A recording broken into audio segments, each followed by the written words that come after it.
Hi, everyone, and welcome to today's episode of Passion Projects. I have a very special guest. Her name is Daniell Bliss, and she is the owner of Bliss Nut Butters, which happen to be one of my favorites. So a little bit of background on you, Daniell, is you're a long distance runner. And I was reading your story, and you came up with your own peanut butters because that's what you were eating to fuel your long distance runs. Yeah. And you wanted something a little bit healthier. So you started putting ingredients in your butters. You were doing honey and sea salts. And I know you do chia seeds, cinnamon, all kinds of amazing ingredients. And you started the company in 2011, and you're now in over 500 stores in several states. Yeah. So tell me, have you always been a long distance runner? Yeah. Cross country all my life. Big advocate of swimming. I love the triathlons. Since starting the business, I haven't done any long distance races because it's such a time commitment, and starting your own business is a major time commitment. But I still run every week, just not those 20 milers. I do a lot more swimming as I've gotten older on my joints. But super active. I love being in, the world of working out and nutrition, and it's always been a fascination of mine. Okay, wow. Okay, so then when you were eating, did you have a specific, when you were eating the other peanut butters, what is it that did you just say, I want something healthier, this is missing this ingredient, this is missing this flavor? How did you come up with your flavors? So it was really interesting, the stuff back, over 10 years ago. I mean, this is before the nut butter explosion really started happening. So you can go to the grocery store and you can get your Jif and your Skippy. And if you've ever turned around and looked at the nutrition label, they add sugar, they add, palm oils and cottonseed oils and all kinds of crazy stuff. And I did not want that. But the grind your own always left me kind of like sticking to the roof of your mouth. And so I was goofing around with a girlfriend, and we started, just playing around. And all of a sudden we stumbled onto this, you can make your own peanut butter and you add your own honey. So I started doing that and using it for my long runs, and taking a spoonful because the honey has the low glycemic sugar that I wanted for those long distant runs. And then the sea salt is mineral replacement, right? Because you're sweating out all those electrolytes. Yeah. And then I would just start, I'd make a batch, and it was too much for me to eat all at once. So I'd start giving it away as gifts and everything. And I finally was, my now mother-in-law, she had received a gift, and she's like, this is the best peanut butter I've ever had. You need to start selling it. Meanwhile, my husband wouldn't touch it because he grew up with Jif and Skippy. He's like, no, I don't like peanut butters. Oh my God. And so so my mother-in-law encouraged him to taste it, and he looked at me and he said, oh my gosh, we do need to sell this. No, I'm not going to sell my peanut butter. Well, here I am 10 years later, 8 different SKUs, where we are in distribution. And then also along that line, I wound up starting another company and co-manufacturing for a whole bunch of different nut butters. So, wow. So tell me about, well, actually, I want to talk about your flavors because you have some amazing flavors. So you have 8 right now, right? Okay, so you have sunflower seed, you have the classic peanut butter. With the honey and sea salt. The honey and sea salt. The chia seed peanut butter, the cinnamon chia seed butter, the cranberry hazel, which is my favorite. Oh, God. Oh, my gosh. I love it. Okay, so I know this is really, I shouldn't admit this, but if you ever get it warm, you take it and warm it up and you pour it on vanilla ice cream, I know that's kind of counter, it's counterintuitive, but it's so good. But I mean, it's good always just from the jar, but that's That's a guilty pleasure. Yeah. Then you have I've hazel. seen it with a spoon. I know that too. No, seriously, it is the best. Then you have hazelnut, cashew, and then I do want to point out the almond coconut butter is unsweetened and is perfect because I do keto on and off. Mm-hmm. So that's perfect because it's not sweetened. Yeah, that's our most recent one. We were getting so much feedback that people wanted a vegan or a keto product. And although everybody loves the honey and it's a natural sugar, keto's been a kind of a big rage for the last 5 years, as well as vegan. And so we wanted to kind of play to that audience. And so we created this, I created this, almond coconut. Oh my gosh, it's delicious. And then I do, like you did say, they're vegan and they're paleo. You said? Yeah, almost all of our peanut, except for the peanut butters, are not paleo. Okay. Those are just, and they're not vegan. The only one that's vegan is the almond coconut. Oh, okay. Okay. Because some vegans will eat honey, but it's not in there. And I think in the society, I don't believe honey is allowed in most of their diets. Okay. And then I also do want to point out that everything is in glass jars. Yep. Which are recyclable. And all of your honeys are non-GMO. Correct. And you have no preservatives, no additives, and no refrigeration needed. Right. It's awesome. I didn't know that. I've been keeping it in the fridge. Well, the honey works as a natural preservative, and so it's a shelf-stable product. You can open up a jar and leave it in the cupboard for weeks on end. I've even left it for a year just to see what it does, and it's fine. I just didn't even think of that. So that's good to know. So what's the process like when you were making it in the kitchen that day? What's your process like? I mean, is it like a really long I personally have never made my own peanut butter. So can you just kind of give me like what exactly your little process is that you do? Yeah, we just started out using a food processor, mixing the ingredients till it butters and then pouring it into jars. Of course, now we have very large mixers and piston fillers that fill it into jars and, big scales and all kinds of things like that. So, it's quite the process now, but it's just a little food processing. Wow. That is so cool. And then it's the ratios that are hard to nail. Yeah. How would you figure that out? Just trial and error. Trial and error. I did. Yeah. Okay. And then I know all of your peanut butters, because they have the natural oil that, you kind of have to stir. What oil do you use for that? We use peanut oil for the peanut butter. We could do it without. The issue is the honey makes everything sticky. So we have to add that little extra peanut oil.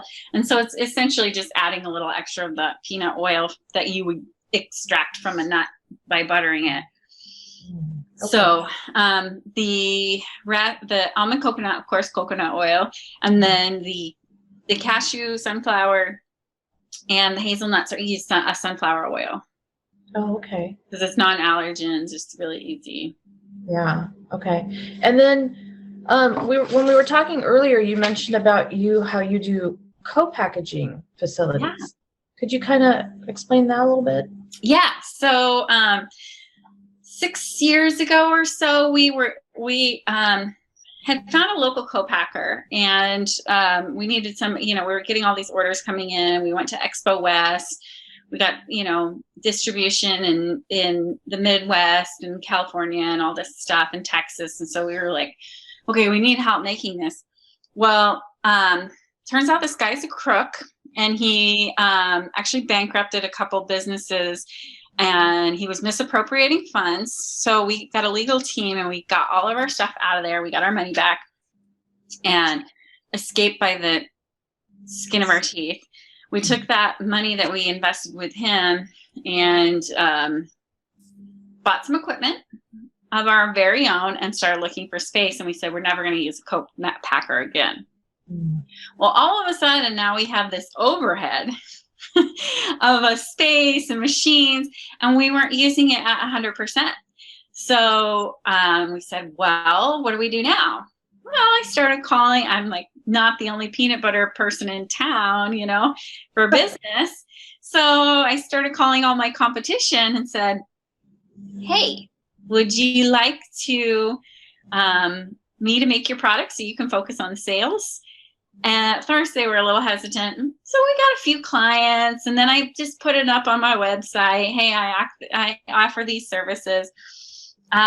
Well, since we started this co-packing project about 3 years ago, I now have 20 different clients. I produce over 200,000 units a month. We just did a huge project this summer where we produced 800,000 units that all went to food banks during the pandemic of just peanut butter, not my brand, just plain creamy peanut butter. Okay. We've been able to bring in some machinery, and now we're getting ready for our next big growth. We've partnered with a company who owns a couple other manufacturing plants, and they're going to help us get to where we can move into a larger facility and get even more machines so we can go faster. So, yeah. That is awesome. Yeah, so it's been crazy. I mean, during the pandemic, while everybody was staying at home, we were working our butts off because the demand for peanut butter was through the roof. And so we went from 4 employees to 20, and we're making another leap up. And this is just in my co-packing line. And that project is called Northwest Packaging. Oh. And yeah, so it's been huge learning curve. Oh my gosh. So I want to go back to what you were saying. So you said the increase in peanut butter during the pandemic went through the roof? Yeah, because everybody was looking, like when everybody was stocking at peanut butter shelf stable. So all my current clients that I was having, their sales skyrocketed, the need for the food banks, peanut butter, theirs skyrocketed. So we tripled our sales. Oh, wow. During that time. So that's probably when the toilet paper shortage, right? Yeah. The toilet paper and then the sanitizer. Yeah. Everybody was buying, all these stuff. And then the hand sanitizer, that's where hand sanitizer started popping up everywhere, Oh my gosh. Oh, wow. So, I know that I want to tell the viewers a little bit that I discovered you. I went to a local farmer's market, and there was all these taste tests of peanut butter. I saw Bliss. Well, first of all, the name. Love the name, which happens to be Danielle's last name. Yeah. And so I saw this Bliss nut butter, and I can never pass up free samples. So it's one of those moments that you taste something, and it's literally like you don't expect it to taste as good. Seriously, I'm being honest here. So good. So you're still kind of at the grassroots level. I mean, if you've been in business since 2011 and you're still doing farmers markets, that's pretty cool. Yeah, we are still grassroots. I've needed somebody to help me get to that next level. And then once I started the co-packing, it really took a bulk of my time. So I'm literally treading water with my brand, just at this spot, still trying to do some farmers markets, but I really need some marketing help, because everything's trending online. I have an online store, but I don't really, I'm not on Amazon. I haven't figured out how to crack that algorithm. Oh gosh, I know, it's so confusing. So, yeah, we're just, we do a lot of stores. We get a lot of distribution orders, but it's different, and I'm ready to get to that next level with my brand. Okay.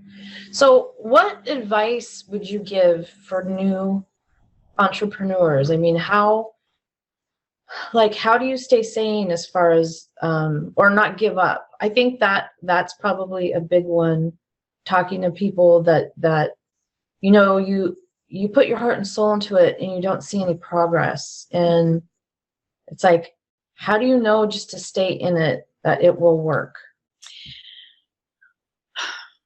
I blind know. faith. There's still some days that I'm just like, I really wish at first I would have, because I didn't know what I was doing. And I was just like, oh, somebody said it's just really good. Especially if you're starting a CPG or consumer packaged good product, I would get some business coaching really right away. You have a good product, but I mean, put the time and effort to get the education done on that. There were simple little things that I didn't know at first, like when you go into a store level, they want the smallest case size possible. So we were buying 12 pack cases.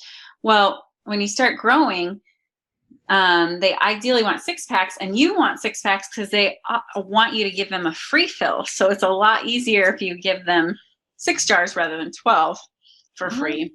Oh, okay. So that was a huge learning curve. And then there was getting the right UPC codes. If you're going into some of these bigger stores, we just bought a UPC code, and you want to register it with like GS1 America, so it can be properly with Amazon and Walmart and all this stuff. So, I mean, those are the little learning things that I had to figure out, which, do you use brokers? Do you not use brokers? How to vet out co-packers, how to properly, get your nutrition facts done with the FDA. I mean, things that people in this industry know inside and out now, I had to learn the hard way, and it cost me time and money. And, it was boots on the ground every day. I was learning something new. And, the old adage, if I knew what I knew then, if I knew then what I know now, things would have been a lot different. So like that hindsight is 2020. Right. So that brings up a question. How do you get into stores? Like do you just get a hold of the manager and you go in with your product, and then do you have like a whole presentation, or is it basically like taste it, see what you think? Like, what's that like, that process? Yeah, it's a lot different now than it was 10 years ago. 10 years ago, we were able to go store by store. Now you have to do a category review, product review, even at some of the smaller local stores, unless you're going into a farm stand or something. You really got to go start at the corporate level. So again, that's why I think everything's trending to online. So I get your online going and then kind of reverse engineer into the stores that way, because the way they do business with groceries is kind of archaic now. I really believe so. And it costs a lot of money if you want to go big, Yeah. So online, you can just open up a website or get the Amazon going and, get your marketing rolling and launch. Yeah. Yeah. That is really good advice. I know there's so many social platform. It's just like I heard TikTok was really good for businesses, which I've never been on TikTok before. So I end up going on TikTok and looking up the business part of it, like how to put on your business, and then I end up getting sucked into all like the videos. And I was all, oh my God, there's an hour I'll never get back. But just even that process, when you're green to that, and just like setting up the Facebooks and the Instagrams, and it's really overwhelming. It is, but it kind of is. It is. And especially, I'm in the generation where I kind of came in on the edge of when Facebook was really taking off. And, I was kind of behind the times a little bit on getting those platforms set up. I had to have some help. I still have to have some help on my website. I can do a couple things, but, you really got to have that knowledge base in your repertoire. Yes. Yeah. I know. I was kind of in that too, kind of coming up right with Facebook. I do remember, what was the one before Facebook? It was MySpace. Oh, yeah. Yeah, I know I'm totally aging myself, but yeah. But no, that's really good. And then do you find that you still have the same customers that you had when you first started? Absolutely. I kind of have a cult following. Like you said, most of my customers are diehards. I kind of ruin them on every other nut butter there is. Yeah. It's so, true. Our cinnamon peanut butter is our best seller. I can't make that fast enough. I'll make over 100 cases and it's gone in a week. I'm like, what happened? Oh my gosh, I know. It's amazing. And then I also saw, and I don't know if this still holds true, that it's if you go online and order 3 jars, you get a 4th free right now. Is that what it said? Free shipping. Free shipping on three or more jars. Okay. And I do, so if you sign up for our newsletter online, every Friday I do an email blast with some kind of discount with some, fun thing that's coming up, Ooh, okay. So yeah. And this free shipping on 3 or more jars. So it's a great program to get on. I'm trying to compete with the Amazon free shipping, but and still offer people those discounts, and especially during this pandemic. Our farmers markets were kind of our bread and butter, and nobody was going to any. We couldn't sample, so really trying to grow my online presence last year, and focus on that audience. Yeah. Are you going to be? I know we're in the Pacific Northwest. Are you going to be at the farmers market this year? So yeah, we normally. Pre-pandemic, we were doing 20 farmers markets a week. We pared down to like 5 last year, and I think we're going to be just between 5 and 10. So I have a little army of young people that I send out, or friends, and they'll be at the booth. I only do them occasionally now because I have the 2 businesses to run. Mm-hmm. So standing at a booth for 6 hours is not a great use of my time. Yeah. But I do like to do them every once in a while because I get to interact with my customers again, which is really fun.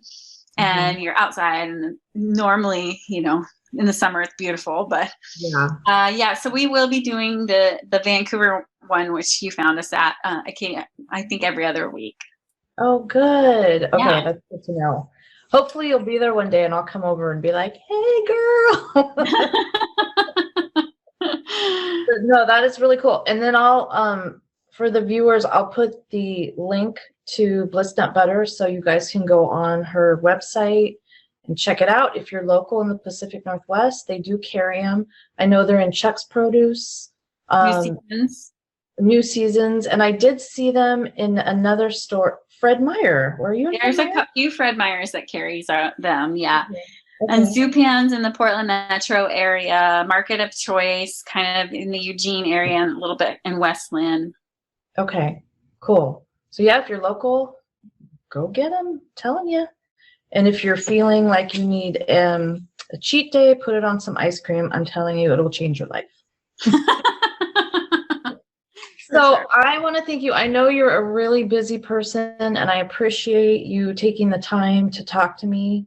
And for me, you're very inspirational since I'm trying to get my thing off the ground. So thank you for that. I really appreciate that.